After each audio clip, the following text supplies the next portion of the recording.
बिस्मिल्लाहिर्रहमानिर्रहीम। अस्सलाम वालेकुम। आज की जो हमारी वीडियो है ये पाकिस्तान एयरफोर्स 2026 के लिए सिलेबस पर होने वाली है। इससे प्रीवियस वीडियो में हमने टेस्ट पैटर्न को तमाम चीज़ों को डिटेल्स के साथ कवर किया था। फिर बाद बच्चे मेरे साथ व्हाट्सएप पे भी कॉन्टेक्ट कर रहे थे कि सर हमें सिलेबस बता दे। सो मैंने उनको कहा था कि इंशाल्लाह कल या परसों में इस पर एक वीडियो अपलोड करूँगा। सो आज डेट है 11 जुलाई जब मैं वीडियो बना रहा हूँ, आई थिंक सो 12 जुलाई, और इंशाल्लाह 13 या 14 जुलाई को आपको ये वीडियो मिल जाएंगी। सिलेबस में आपको बहुत ज़्यादा डिटेल से समझाऊंगा।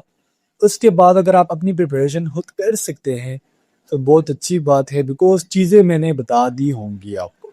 इस वीडियो में हम डिस्कस करेंगे English, physics, maths and intelligence के सिलेबस जो ज़्यादातर ट्रेड्स में शामिल किया गया है। इसके अलावा मेडिकल असिस्टेंट में बायोलॉजी है, तो इंशाल्लाह उसके लिए हम एक अलग सी वीडियो बनाएंगे। तो अगर आपको मेडिकल असिस्टेंट के लिए सिलेबस चाहिए तो आप कमेंट सेक्शन में डन का एक मैसेज लिख सकते हैं। इसके अलावा बच्चों को एक कन्फ्यूजन होती है कि सर आपकी नोट्स की जो प्राइस है वो हाई है। तो बेटा मैंने आपको ये चीज़ें बार बार समझाई हैं कि मेरी नोट्स की जो प्राइस है वो किसी वजह से हाई है। एक तो ये है कि मैंने तमाम नोट्स आपके लिए चैप्टर वाइज लिखे हैं। सेकेंडली जितने भी एमसीक्यूज मेरे नोट्स में होंगे वो इम्पोर्टेंट होंगे, उसमें फजूल एक भी एमसीक्यूज नहीं होगा। और ये ऐसे एमसीक्यूज होंगे जिससे 80% से लेके 90% के बीच बीच में इंशाल्लाह आपका पेपर आएगा। तो अगर यही नोट्स आप बाय करना चाहते हैं तो गिवन नंबर पर हमारे साथ कांटेक्ट कर सकते हैं। अब आइए सिलेबस को डिटेल्स के साथ डिस्कस करते हैं। सबसे पहले हम इंग्लिश को डिस्कस कर लेते हैं कि सर इंग्लिश में हमने कौन कौन सी चीज़ें देखनी है। बच्चों को ज़्यादातर कन्फ्यूजन इंग्लिश में है।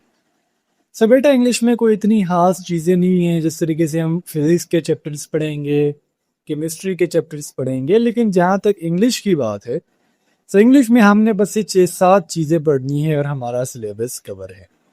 सबसे पहले तो हमने पढ़ने हैं आर्टिकल्स। आर्टिकल्स बहुत ज़्यादा इम्पोर्टेंट हैं और आपके जो टोटल 50 एमसीक्यूज होंगे, इस 50 एमसीक्यूज में 5 से लेके 6 एमसीक्यूज आपके आर्टिकल्स पर होंगे। और ये बात आपने याद रखनी है कि ये एमसीक्यूज आपके पेपर में आएंगे। अब आर्टिकल्स टोटल 3 है, ए, एन एंड द। ये 3 आर्टिकल्स हम कैसे यूज करेंगे इसके लिए आप हमारा प्लेलिस्ट चेक कर सकते हैं। पाकिस्तान एयरफोर्स प्रिपरेशन 2026 का जो प्लेलिस्ट है उसमें आपको आर्टिकल्स यानी इंग्लिश का पोर्शन मिल जाएगा। इसके बाद अगर हम सेकंड बात करें तो हमारे पास आ जाते हैं पार्ट्स ऑफ स्पीच। अब पार्ट्स ऑफ स्पीच हमने तमाम नहीं करने, इसलिए जो इम्पोर्टेंट है वो मैंने यहाँ पर लिख दिए। नाउन हो गया, प्रोनाउन हो गया, वर्ब, एडवर्ब एंड प्रीपोजिशन। ये 5 इम्पोर्टेंट है, इससे आपके एमसीक्यूज आएंगे। और जो सबसे ज़्यादा इम्पोर्टेंट है पार्ट्स ऑफ स्पीच में वो हैं आपके प्रीपोजिशंस। इसलिए मैंने प्रीपोजिशन को अलग से लिखा हुआ है ताकि आपको इस चीज़ का पता हो। आपके पेपर में जो सबसे ज़्यादा एमसीक्यूज आएंगे इंग्लिश के पोर्शन में वो प्रीपोजिशन के होंगे। असल में प्रीपोजिशन में बंदा कंफ्यूज हो रहा होता है। जब भी आप किसी चीज़ में कंफ्यूज होते हो तो पेपर में उसी चीज़ को इंक्लूड करेंगे। अब प्रीपोजिशन को स्ट्रॉन्ग कैसे किया जाए इसके लिए आपने यूट्यूब पर सर्च करना है यूजेस ऑफ प्रीपोजिशन। इस पर है मेरी भी एक वीडियो है लेकिन वो बहुत पुरानी हो गई है। तो आप यूजेस ऑफ प्रीपोजिशन सर्च करके प्रीपोजिशन को सही तरीके से याद कर सकते हैं। इसके अलावा एंटोनिम्स एंड सिनोनिम्स भी बहुत ज़्यादा इंपॉर्टेंट है। तो सबसे पहले यानी सबसे ज़्यादा जो एमसीक्यूज आएंगे वो प्रीपोजिशंस के होंगे। इसके अलावा सेकंड नंबर पर आपके एंटोनिम्स एंड सिनोनिम्स के बहुत ज़्यादा एमसीक्यूज आएंगे।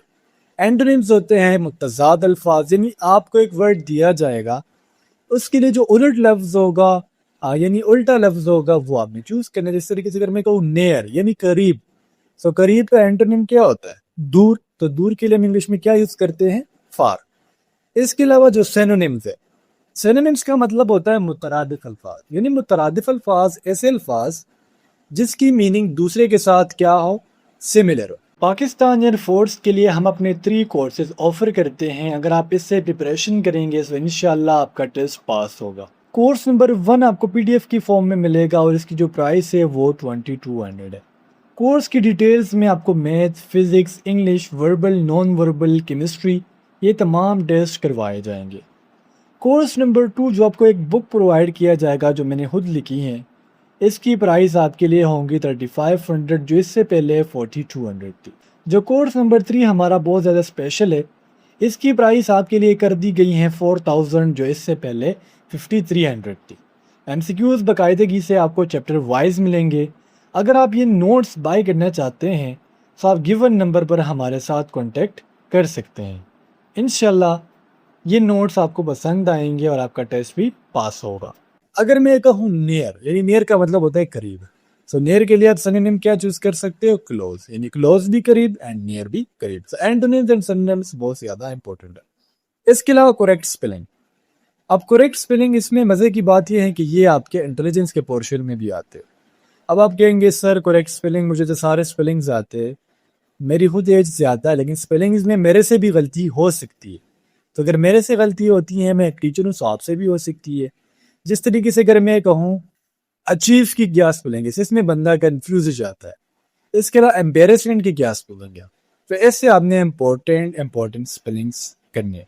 इसके अलावा active and passive voice and the last one is direct and indirect, ये बहुत ज्यादा जरूरी है। अब अगर मैं आपको समरी बताऊं जिस पर आपने सबसे ज्यादा फोकस करना है, वो है प्रीपोजिशंस, ये बहुत ज्यादा इंपॉर्टेंट है। आर्टिकल्स पर आपने फोकस करना है, एंटोनिम्स एंड सिनोनिम्स पर फोकस करना है, एंड करेक्ट स्पेलिंग्स पर करनी है। अगर आप एक्टिव एंड पैसिव को एज अ चॉइस लेते हो तो ये सही है, बिकॉज इसके 2 से 3 एमसीक्यूज आएंगे। सो इसको चॉइस में ले ले, लेकिन बकाया फिर जो चीजें हैं, जिस तरीके से आर्टिकल्स हो गए, पार्ट्स ऑफ स्पीच हो गए, एंटोनिम्स एंड सिनोनिम्स हो गए, ये फिर आपने इतने टाइट करने हैं, इतनी इस पर प्रैक्टिस करनी है कि आपका टेस्ट इससे पास हो सके।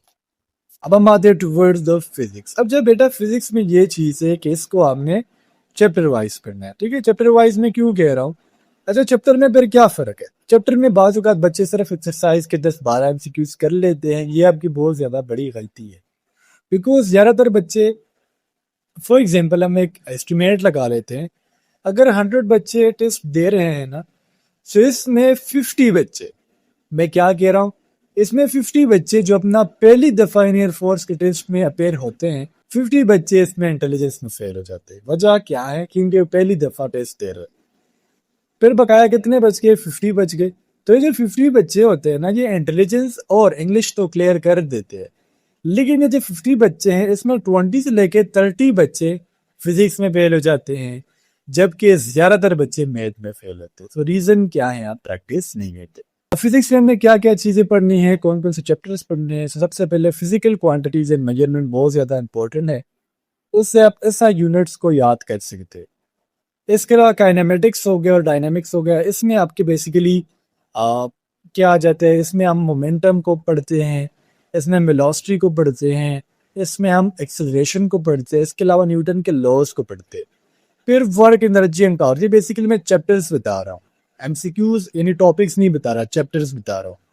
वर्क, एनर्जी एंड पावर ये निहायत इंपॉर्टेंट है। वर्क का यूनिट क्या है, एनर्जी की डेफिनेशन क्या है, पावर की क्या डेफिनेशन है, पावर किस चीज यानी किस चीज का प्रोडक्ट है।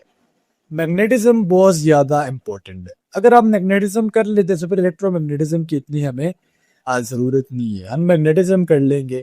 मैग्नेटिज्म में हम बेसिकली मैग्नेट को डिटेल्स के साथ पढ़ते हैं। इसके अलावा इलेक्ट्रोस्टैटिक्स में हम क्या पढ़ते हैं? इलेक्ट्रॉन को पढ़ते हैं, लेकिन जब वो स्टैटिक पोजीशन पर हो। करंट इलेक्ट्रिसिटी में हमारा जो सारा फोकस होता है वो करंट पर होता है, पोटेंशियल डिफरेंस पर होता है, वोल्ट पर होता है।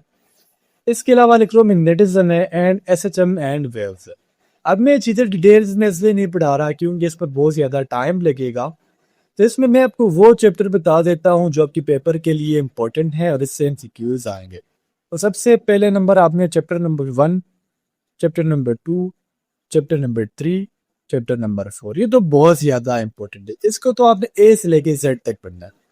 इसके अलावा chapter number 7 and chapter number 9, total मैंने 9 चैप्टर्स लिखे हैं और इसमें आपने ये 6 चैप्टर लाजमी करने हैं, ये आपके पेपर के लिए इंपॉर्टेंट है, इससे एमसीक्यूज लाजमी आएंगे। नेक्स्ट हम डिस्कस करते हैं मैथ को। अब मैथ में बेसिकली मैंने टॉपिक्स बताए, ये टॉपिक्स इंपॉर्टेंट है और इससे इंशाल्लाह आपका पेपर आएगा। सबसे पहले union and intersection. Union and intersection के क्वेश्चन लाजमी आएंगे।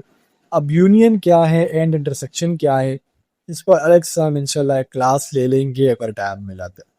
मैट्रिसेस क्या है और इसके टाइप्स कितने, इसमें बेसिकली हम ऑर्डर को देखते हैं, रोज एंड कॉलम्स को देखते हैं। ज्योमेट्री में हमने एंगल्स को पढ़ना होता है। एंगल से क्या मुराद, यानी 90 डिग्री के एंगल कौन सा है, कॉम्प्लीमेंट्री एंगल क्या है, सप्लीमेंट्री एंगल क्या। अच्छा, प्रॉपर्टीज क्या है, प्रॉपर्टीज लाइक कम्यूटेटिव प्रॉपर्टी क्या है, एसोसिएटिव प्रॉपर्टी क्या। HCF एंड LCM, HCF का मतलब होता है highest common factor and LCM का मतलब होता है लीस्ट कॉमन फैक्टर। तो ये भी जरूरी है। फैक्टराइजेशन को तो वैसे आपने पढ़ा होगा, ये भी एक चैप्टर है जो नहायत जरूरी है। अच्छा, नंबर सिस्टम क्या है, नंबर सिस्टम में हम पढ़ते हैं नंबर्स क्या है, इंटीजर्स क्या है, होल नंबर्स क्या है, नेचुरल नंबर्स क्या है। ट्रिग्नोमेट्री या फिर ट्राइगोनोमेट्री में basically cos theta, tan theta, cotangent theta, इसकी वैल्यूज क्या है। एंड लास्ट में आ जाते हैं आपके परसेंटेज के क्वेश्चन। इसमें मैं एक चीज भूल रहा हूँ जो है क्वाड्रेटिक इक्वेशन, ये बहुत ज्यादा इंपॉर्टेंट है।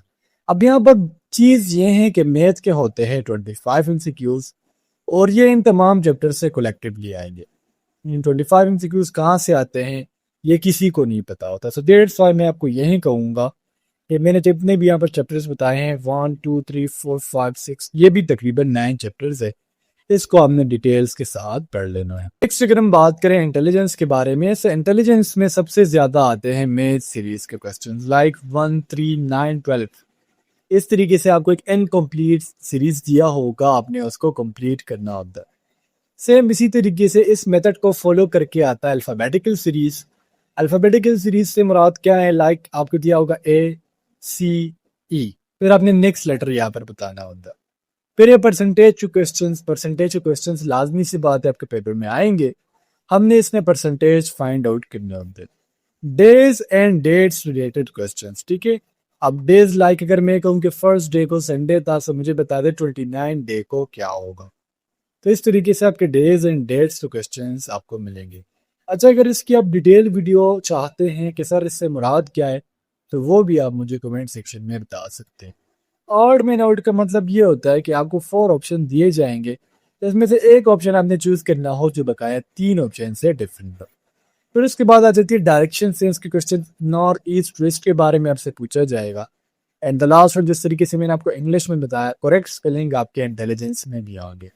इन तमाम से कलेक्टिवली आपके 60 MCQs बनेंगे, जबकि 40 MCQs आपके नॉन वर्बल के होंगे। सो बेटा, ये थी आज की हमारी video about the syllabus of Pakistan air force में। तो कम से कम 24 आवर्स है, इसमें से 4 घंटे आपने पढ़ना है, लाजमी पढ़ना है। इससे इंशाल्लाह आपको कामयाबी मिल जाएगी।